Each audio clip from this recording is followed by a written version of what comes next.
बिस्मिल्लाहिर्रहमानिर्रहीम।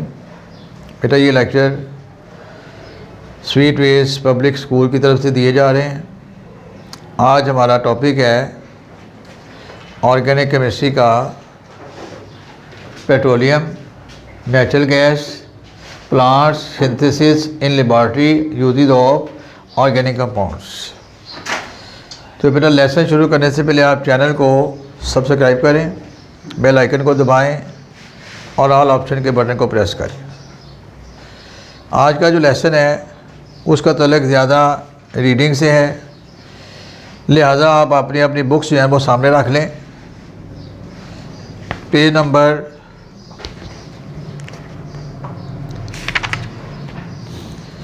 63 पेट्रोलियम।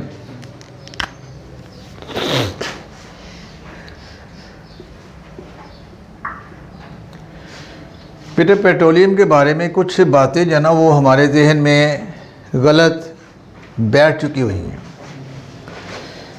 वो फ्यूल जो हम गाड़ियों में डलवाते हैं, जो बाइक में हम इस्तेमाल करते हैं, इट इज़ नॉट पेट्रोलियम। हम उसको पेट्रोलियम ही समझते हैं, लेकिन वो पेट्रोलियम नहीं है। It is a part of petroleum. Petroleum क्या है? Petroleum is an organic compound, mixture, बहुत सी चीज़ों का ये मिक्सचर है ये।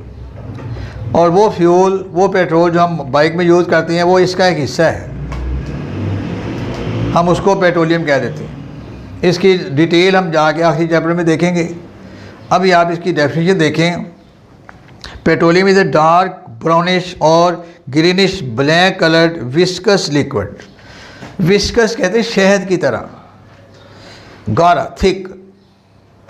ये जो पेट्रोल होता है बाइक में ये तो लिक्विड होता है, पतला होता है। तो असल जो पेट्रोलियम जो हम ज़मीन से निकालते हैं वो विस्कस होते हैं। कलर उसका कैसे बता रहा है? वो डार्क ब्राउनिश और ग्रीनिश ब्लैक। अब एक और बात मैं आपको बता रहा हूँ, वो सुन के भी आपको हैरानगी होगी कि ये पेट्रोलियम जो बता रहा है, जो हम ज़मीन से निकालते हैं, चट्टानों से निकालते हैं, समुद्र की तह से निकालते हैं, इसको आग नहीं लगती। आप माजे की तीली ऑन करके इसको ऊपर फेंक दें, इसको आग नहीं लगेगी। लेकिन वो पेट्रोल जो हम मोटरसाइकिल में यूज़ करते हैं उसको 6 फुट से आग लग जाती है। वहाँ पे आप बाइक में मोटर को फिलिंग करवा रहे हैं, पेट्रोल डलवा रहे हैं, यहाँ पे मैंने माचिस की तीली ऑन की है, यहाँ से वो आग कैच कर सकते हैं। इसलिए पेट्रोल पंप पे लिखा होता है कि इंजन बंद कर दें, मोबाइल ऑफ कर दें और स्मोकिंग ना करें जब आप पेट्रोल डलवा रहे हैं। लेकिन हम बात नहीं आते, इसकी वजह से बड़े हादसे हो जाते हैं। अब कुछ लोग कहते हैं मोबाइल क्यों ना यूज़ करें जी। बेटा मोबाइल के अंदर बैटरी होती है, बैटरी में स्पार्किंग हो सकती है और स्पार्किंग से आग लग सकती है। आप घरों में देखें, कभी कभार हम सुई गैस का चूल्हा ऑन कर देते हैं और माचिस नहीं होती हमारे पास। माचिस ढूंढने में चंद सेकंड लग जाते हैं। माचिस मिलती है, माचिस ऑन करके ऐसे फेंक देना तो फप करके आवाज़ आती है। क्यों? क्योंकि वो जो वेपर है ना गैस के, वो फैल चुके होते हैं। अगर गैस का चूल्हा खुला रह जाए तो वो गैस सारे कमरे में फैल जाती है, पूरे कमरे में आग लग सकती है। इस तरह जहाँ पे पेट्रोल डाले होते हैं ना, कभी आप पेट्रोल डलवाते हुए देखें, उसके वेपर आपको उड़ते हुए नज़र आएंगे। वो वेपर 6 फुट तक फैले होते हैं, इसलिए बड़ी केयर करनी पड़ती है उस पेट्रोल में। और ये जो पेट्रोलियम है खाम, इसको रॉ पेट्रोलियम कहते हैं, इसको आग नहीं लगती। फिर इसके बाद ये मिक्सचर है। अब second paragraph, petroleum is A main source of organic compound. जितने भी ऑर्गेनिक कंपाउंड्स हैं ना जो हम यूज़ कर रहे हैं वो सारे पेट्रोलियम से ही लेते हैं। कभी आपने सोचा हो मिट्टी का तेल कहाँ से आता है? ये पेट्रोलियम से आता है। इसको साफ करेंगे ना, मिट्टी का तेल, मोबिल ऑयल, डीजल ऑयल, ये सारे इसी से निकलते हैं। It consists of several compounds, mainly hydrocarbon. These compounds are separated by fractional distillation. ये लफ्ज़ मैंने आपको पिछले लेक्चर में बताया था। फ्रैक्शनल डिस्टिलेशन में हम उस मिक्सचर को गर्म करते हैं और जो चीज़ उसके अंदर मिक्स हैं उनके बॉइलिंग पॉइंट हमें आना चाहिए। जिस बॉइलिंग पॉइंट पे वो आ जाएगा उसके वेपर अलग हो जाएंगे, फिर दूसरा शुरू हो जाएगा, उसके अलग हो जाएंगे, फिर तीसरा, भी चौथा। जितने भी उसके अंदर लिक्विड्स होंगे, फ्रैक्शंस होंगी, कंपोनेंट्स होंगे, वो बॉइलिंग पॉइंट की बेस पर अलग अलग हो जाएंगे। कि बेटा ये याद रखें, फ्रैक्शनल डिस्टिलेशन जिसकी मदद से हम पेट्रोलियम को रिफाइन करते हैं, अलग अलग करते हैं। These fractions and their uses are provided in table 16.1। ये मैंने बताया अभी आपको, इसकी डिटेल हम आखिरी चैप्टर में देखेंगे। Each fraction is not a single compound, rather each of it consists of different organic compounds। इसके बाद नेचुरल गैस आ जाती है। Natural gas is also an organic compound obtain from petroleum sources. बेटा जहाँ पे पेट्रोलियम होगा ना, जहाँ पर, वहाँ नेचुरल गैस भी होगी। कि जो घरों में हम सुई गैस यूज़ करते हैं, इट इज़ नेचुरल गैस। फिर इसको CNG क्यों कहते हैं? CNG, उसके बाद LPG, ये इसकी मुख्तलिफ शक्लें हैं। CNG compressed natural gas, C for compressed, N for natural और G फॉर गैस। ये गैस कंप्रेस की होती है और सिलेंडरों में भरी भी जाती है, उसको LPG कहते हैं। ये नोज़ल से हम टैंकी में फिल करते हैं पेट्रोल की जगह, ये CNG है।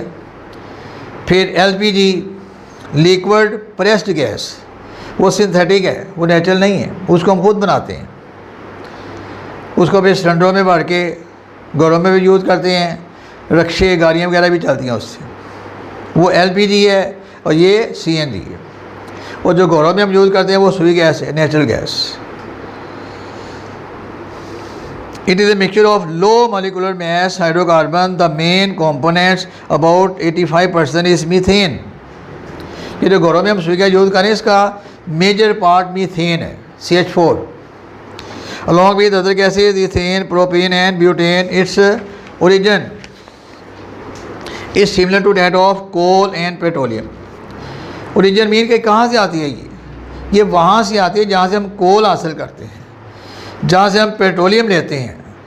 जहाँ पेट्रोलियम होगा वहाँ गैस होगी। फ़र्ज़ करें जहाँ पे हम डिगिंग करते हैं तो पहले गैस आएगी, उसके बाद पेट्रोलियम आएगा। Therefore it is found with their deposits as shown in figure. ये डायग्राम दी हुई है कि यहाँ पे कहाँ गैस है, कहाँ पेट्रोलियम है, कहाँ कोल है। Natural gas is use as fuel in homes as well as in industries. It is use as fuel in automobiles as compressed natural gas, CNG के तौर पर इस्तेमाल होती है। Natural gas is also use to make carbon black and fertiliser. ये जो natural gas है ना, सुई गैस जिसे कहती हैं, ये कार्बन ब्लैक और खाद्य बनाने में भी यूज़ हो रही है। तो जब आप आ जाए right a note on petroleum, right a note on natural gas, तो फिर इसकी हेडिंग याद रखें। नंबर 1 सोर्सेज, कि इसका सोर्स क्या है। नंबर 1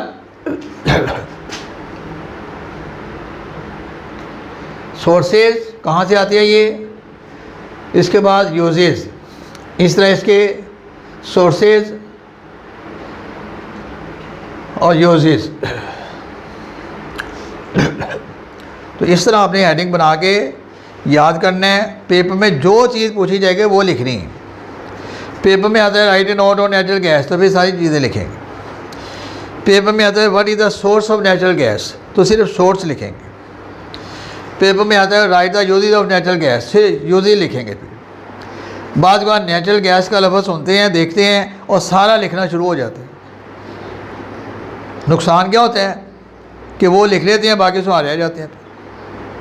तो बेटा अगर आपने नंबर लेने हैं, नंबर लेने के लिए आपने टू द पॉइंट आपने लिखना है। जो चीज़ पूछी गई है ना वही आपने लिखनी है। इसके बाद प्लांट्स आ जाता है। आप कहेंगे प्लांट कहाँ से आया, ये बीच में तो पिछला लेसन देखे ना, जहाँ हमने सोर्सेज देखे थे, दो सोर्सेज थे ना ऑर्गेनिक कंपाउंड के, एनिमल और प्लांट्स। एनिमल और फिर प्लांट्स के दो हिस्से थे, लिविंग और डेड प्लांट। तो डेड प्लांट तक हमने पढ़ लिया, अब ये लिविंग प्लांट बता रहे हैं। Living plants synthesise macro molecule, carbohydrates, protein, oil and vitamins. जो जिंदा पौधे हैं वो ये चीज़ें तैयार करते हैं। The basic unit of all types of carbohydrate is glucose which is synthesise by plants through photosynthesis. Biology बेटा जो आप पढ़ते हैं ना, उनको पता है फोटोसिंथेसिस। पौधे जो बेसिक कार्बोहाइड्रेट जो तैयार कर रहे हैं वो ग्लूकोज है। ग्लूकोज कैसे तैयार होता है? Through photosynthesis. पौधों में क्लोरोफिल है, क्लोरोफिल की मदद से पौधे अपनी खुराक खुद तैयार करते हैं, कार्बन डाइऑक्साइड और पानी को मिलाकर। हमारे जिस्म में और पौधे के जिस्म में यही बेसिक डिफरेंस है। अगर अल्लाह ताला हमारे जिस्म में क्लोरोफिल पैदा कर देता, अगर हमारे जिस्म में क्लोरोफिल होती तो हमें ये मेहनत करने की, काम करने की, जॉब करने की कोई ज़रूरत ना होती। हम पौधे की तरह धूप में खड़े होते, धूप हम पे पड़ती, हमारे जिस्म में खुराक तैयार हो जाती और मसला हल हो जाता। ये सारी भागदौड़ हम क्यों करते हैं? एनर्जी हासिल करने के लिए, खुराक लेने के लिए। तो आप इसका तजर्बा भी कर सकते हैं। आप पौधे के साथ बैठ जाना, खड़े हो जाता बाहर धूप में, पौधे के अंदर कार्बन डाइऑक्साइड भी है, रोशनी भी उसको मिल रही है, पानी भी ले रहा है वो, और उसके अंदर क्लोरोफिल है, हम भी रोशनी ले रहे हैं। धूप में बैठे हैं ना आप, रोशनी मिल रही है, पानी भी हमारे जिस्म में है और कार्बन डाइऑक्साइड भी है। क्या चीज़ नहीं है जिसकी वजह से हम खुराक तैयार नहीं कर रहे? क्लोरोफिल नहीं है। अगर हमारे जिस्म में क्लोरोफिल भी आ जाए तो हम भी पौधों की तरह अपनी खुराक खुद तैयार कर सकें। इसलिए हम अपनी खुराक तैयार नहीं कर सकते क्योंकि हमारे जिस्म में क्लोरोफिल नहीं है। तो पौधे जो क्लोरोफिल की मदद से बेसिक कॉम्पोनेंट तैयार करते हैं वो ग्लूकोज है। फिर protein are found in pulses and beans. फलियों और दालों में प्रोटीन पाई जाती है। Protein are prepared by the fixation of nitrogen by bacteria found on roots और प्लांट्स। ये बेटा हर जुमला जो है ना, हर सेंटेंस एक क्वेश्चन है। इसका क्वेश्चन क्या बनेगा? How do plant prepare protein? Where protein is found in plants? Oils are found in the seeds of plants such as sunflower, rapeseed, palm, coconut and groundnut. Vitamins are found in apple and citrus fruits. Besides these major food items, plants also give us gums, rubber, medicine वगैरह वगैरह। ETC का मतलब etcetera वगैरह। इसके अलावा तो इसमें आपने जो क्वेश्चन याद करने वो एक तो ये आ सकता है, write the name of compounds obtained from living plants. Living plants से कौन कौन से कंपाउंड हम हासिल करते हैं वो सारा लिखेंगे। How glucose is prepared in plants, तो इसका जवाब होगा glucose is prepared in plants by photosynthesis. Where oils and oils are found in seeds। कभी आपने ये सरसों का तेल इस्तेमाल किया है? कोकोनट ऑयल, ये उसके जो बीज हैं उनको ग्राइंड करके हासिल करते हैं। बीजों को जब ग्राइंड किया जाता है ना, कभी आप मार्केट में देखें, बाज़ारों में देखें, तो वहाँ पे वो कोल्हू लगे होते हैं जहाँ पे वो ऊँट या बैल, आजकल मशीनें आ गई हैं, मशीनों से बीजों को ग्राइंड करती हैं और वहाँ से फिर ऑयल निकलते हैं। बादाम का तेल, कोकोनट ऑयल, अखरोट का तेल, जितने भी बीज हैं ना उनको जब ग्राइंड करेंगे तो वो ऑयल प्रोड्यूस करेंगे। फिर इसके बाद सिंथेसिस इन लेबॉरेटरी, कुछ ऑर्गेनिक कंपाउंड हम लेबॉरेटरी में तैयार करते हैं। सिर्फ आपने बेटे इनके नाम याद रखने हैं। इसमें फिर वो कहानी बता रहे कि पहले लेबॉरेटरी में तैयार नहीं कर सकते थे, वूलर के बाद ये तैयारी होने लगे। पेज नंबर 65 पे आ जाते हैं। They are present in drugs, medicine, flavors and fragrance, plastic and paint, synthetic fibers and rubber, cosmetics and toiletries and detergents, insecticide and pesticide. ये उन कंपाउंड के नाम है जो ऑर्गेनिक है और जो हम लेबॉर्ट्री में तैयार करते हैं। फिर इसके बाद आता है जी यूजेज ऑफ ऑर्गेनिक कंपाउंड्स। कि मैंने आपको लेसन के शुरू में बताया था कि आज का लेसन रीडिंग वाला ही है। पेपर में आ जाता है कि कौन से ऑर्गेनिक कंपाउंड है जो फूड के तौर पे यूज़ हो रहे हैं। यूज या फूड, एग्स, मिल्क है, eggs, meat, vegetable, contain carbohydrates, protein, fats, vitamins. फिर क्लॉथिंग, कपड़ा बनाने में कौन से यूज़ हो रहे हैं, सिल्क, वूल। हाउस, घर बनाने में लकड़ी इस्तेमाल हो रही है, फ्यूल के तौर पे लकड़ी इस्तेमाल हो रही है, गैस इस्तेमाल हो रही है। यूजेज एज मेडिसिन, मेडिसिन के तौर पे इस्तेमाल हो रही है। A large number of organic compounds naturally synthesized by plants are used as medicine by us. Most of the life-saving medicine and drugs such as antibiotics are synthesized in laboratory. Uses of raw material, organic compounds are used to prepare a variety of materials such as rubber, paper, ink, drugs, dyes, paints, varnishes, pesticide वगैरह वगैरह। Raw material क्या होता है? Raw material वो होता है जिससे हम कोई चीज़ बनाते हैं। फॉर एग्ज़ाम्पल मिट्टी का तेल, कैरोसिन ऑयल, इसका रॉ मटेरियल क्या है? पेट्रोलियम। पेट्रोलियम से हम ये हासिल करते हैं ना रॉ मटेरियल, वो बेसिक चीज़ जिससे वो चीज़ हम हासिल कर सकते हैं। तो बेटा आज का लेसन रीडेबल था, आपने इसको देखना है। कल का लेसन होगा समझने वाला। आज के लेसन को देखें, अच्छी तरह दोबारा रीडिंग करें। कोई बात नहीं समझ आए तो वो नोट कर लें, इसमें से बोर्ड से कोई चीज़ नोट करनी तो कर लें, और बेल आइकन को, चैनल को सब्सक्राइब ज़रूर करें। अल्लाह हाफिज़।